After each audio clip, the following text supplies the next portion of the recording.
There's a new pressure point in the housing crisis, and it's not just mortgage rates, prices, or supply, it's childcare. According to a new report from Realtor.com, in every state, childcare exceeds the federal affordability benchmark. The U.S. is short more than 4 million homes and nearly the same number of childcare slots. In some markets, childcare now costs more than rent or even college tuition. When both costs rise together, saving for a home becomes increasingly out of reach. And the daisy chain continues as childcare providers themselves face higher rents, raise their prices, or shut down, tightening supply even further. Hi, I'm Katie O'Keefe, and you're watching this week's Sustainable Building News. We're keeping our eye on another big issue brewing, and that's infrastructure. The American Society of Civil Engineers put out a statement raising concerns over the sacking of leadership of the National Science Board, which oversees the National Science Foundation. As ASCE President Marsha Anderson Bomar explains, much of what we know about resilient buildings, roads, bridges, and long-term performance comes from NSF-backed research. For municipalities, this could mean less clarity on zoning, land use planning, and infrastructure investment. For builders and developers, more volatility in site selection, foundation design, stormwater systems, and material specs. Plus, rising costs tied to insurance, permitting delays, and redesigns as standards shift or become less predictable. Even infrastructure like roads, drainage, and utilities become harder to model, making projects riskier and more expensive to deliver. Water constraint also continues to be a headache for housing development in many areas of the country, and now we can see it thanks to the U.S. Geological Survey, which just launched a nationwide tool that maps water supply versus demand across about 80,000 watersheds. It shows that 27 million Americans already live where demand strains supply, proving that water is becoming a key factor in where and whether we build. What used to take months of analysis now takes minutes. You can try the mapping tool for free. The link is in our show notes. So let's focus on solutions. There's a growing argument that one of the biggest tools we have to fix the housing crisis is hiding in plain sight. A new analysis from Brookings says the Federal Home Loan Bank System, a $1.3 trillion network originally created to support housing, is no longer doing that job. Instead, it's largely acting as a low-cost funding source for big banks. Meanwhile, the U.S. is short millions of homes and multifamily construction has slowed sharply, largely because financing has gotten too expensive. So the proposal is redirect that system back to housing. Specifically, use a portion of its funding to provide below-market construction loans for housing, especially the missing middle, those 5 to 49 unit projects that are often the hardest to finance. The impact could be significant, potentially helping to fund hundreds of thousands of new homes each year without new taxpayer spending. Another solution may be found in New Jersey, which is making a major push to tackle housing affordability. Governor Sherrill has issued an executive order aimed at accelerating home building across the state after hearing a consistent message from residents. I don't know how I can afford to stay here. Home prices in New Jersey are up roughly 60% over the past 5 years. Her plan focuses heavily on using vacant, state-owned land, including parcels near transit hubs where demand is already high. There's also a clear timeline that within 150 days, the state will roll out a full strategy to boost supply and cut red tape. This could become one of the most aggressive state-level housing plays in the country and a model others may follow. And one more policy move just breaking today. This one is going to get the attention across the industry. NAHB is applauding a decision by the U.S. Department of Housing and Urban Development and the U.S. Department of Agriculture to roll back a proposed energy efficiency mandate. The rule would have required certain housing programs to meet 2021 International Energy Conservation Code and ASHRAE's 90.1-2019 standards. From their perspective, removing the rule helps builders deliver more attainable housing and eases pressure on affordability. But in truth, the move will push the higher ongoing costs to homeowners or renters. On to other news. 3D printed housing is scaling up and Colorado is leaning in. Azure Printed Homes just opened a Denver factory using recycled plastic and large-scale printers to build modular homes. The promise is homes for under $100,000 ready in weeks. Built indoors, the process cuts delays and speeds production. The facility could produce up to 7,000 homes a year. A major ruling out of Ohio could reshape how electricity works in multifamily housing.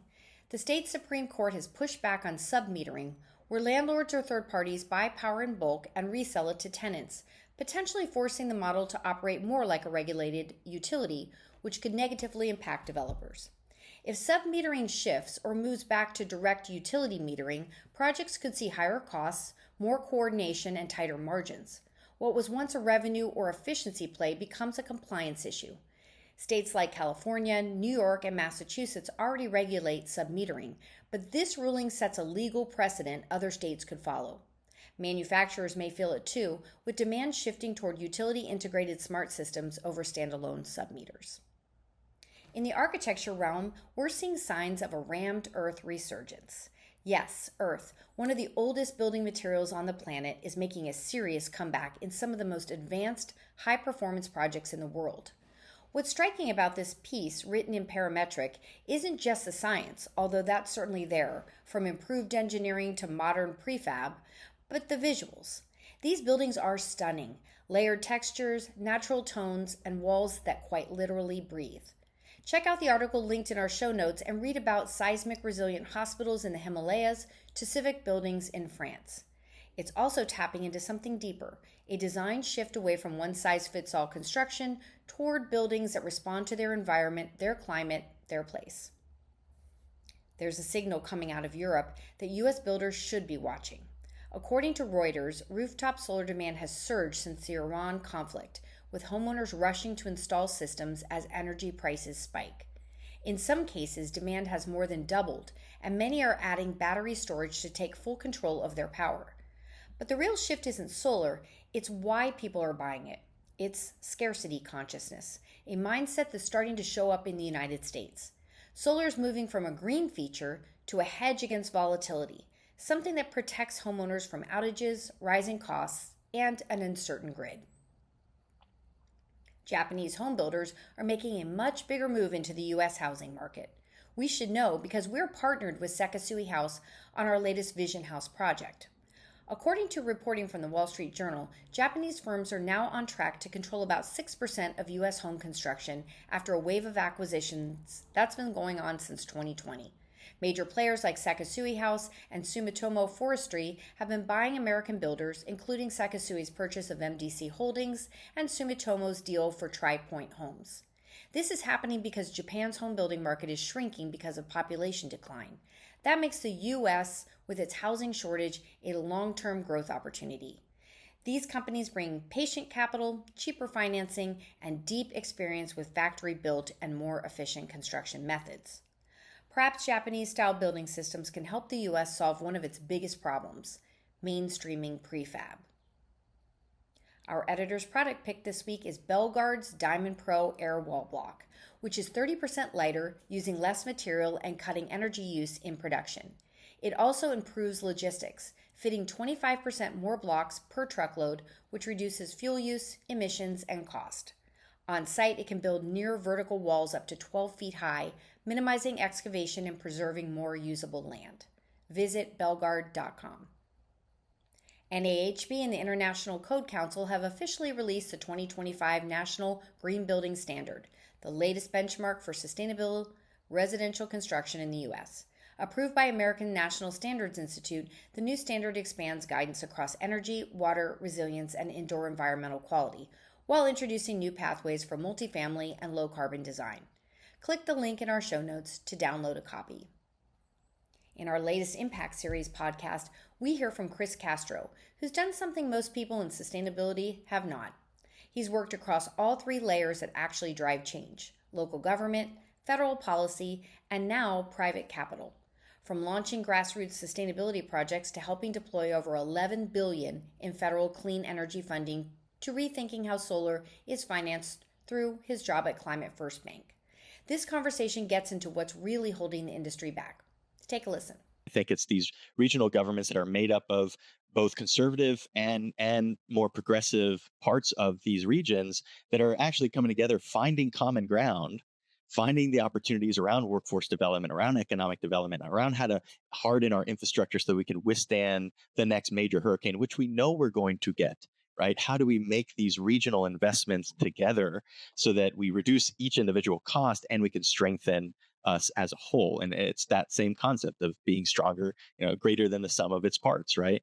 And so yeah, it's really exciting. And by the way, now there's a regional collaborative in pretty much every part of the state. There's one in the Tallahassee Panhandle. There's one in the Duval area in Jacksonville. There's Tampa Bays. There's East Central Florida. There's a Southwest and a Southeast, and they talk on a monthly basis to coordinate amongst the R2C so that there are things that collectively we could all be moving forward or working with the legislature to enable. Right. Our upcoming webinar on May 20th offers a real-world look at solar plus battery installs, before and after incentives.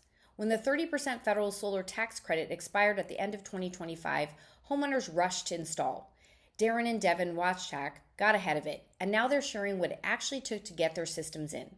Learn more about roof-mounted versus ground-mounted systems, the full process including contracting, financing, permitting, installation, real system performance plus utility bill impacts, and how DER and virtual power plant programs actually work. Click the link in the show notes to register or hit our knowledge base tab on our nav bar to register. Let me leave you with a few interesting stats that came out this week. The percent of Gen Z homeowners who spend 30% or more of their income on mortgage payments now sits at 32%. This is higher than both millennials and Gen X borrowers, according to LendingTree. The percent of U.S. homeowners who are interested in or actively considering an ADU is 17%, or nearly 1 in 5 people, according to a survey by Block Renovation. This illustrates how economic times are pushing people to consider innovative ways to house themselves. And the share of new homes that used to be considered starter homes, which has hovered at around 40% for a long time, is now less than 10%, showing how dramatically entry-level housing has disappeared. Well, that's our show. Thanks for watching. Subscribe, share, and help us get sustainable building news out to the industry. Before you click away, make sure you subscribe to the podcast wherever you listen. And don't miss the daily coverage on sustainability, housing, and what's next for home building at greenbuildermedia.com. Stay informed, stay ahead.